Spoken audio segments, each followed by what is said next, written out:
this is a reality that's happening in financial institutions, and particularly against women of color, African descended women are encountering this on a regular basis. This is not a one-off anecdotal sort of story.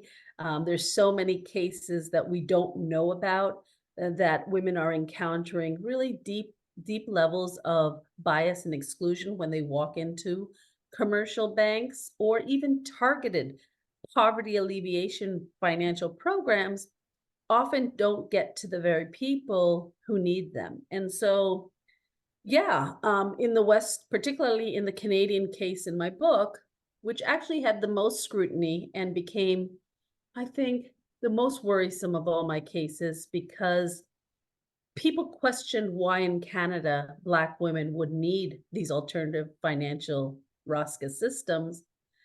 But I think since 2020, there has been sort of a very bold awakening, for many people are aware of the concept of anti-Black racism that's existing in our society, and how white supremacy is sort of infiltrated in spaces that you would not even expect it to be, right? Yeah. And then these women, instead of falling victim and wanting and having to depend on a system, are actually engaging their fellow members or people that they know and trust to do something proactive.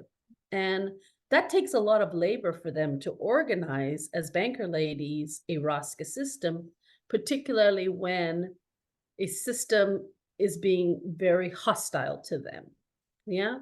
And so I think that there is even more reason for us to start recognizing the work that it entails to mobilize funding in lower income communities, but also the labor and time it takes to repair the harms that these women have encountered when they socially engage, right?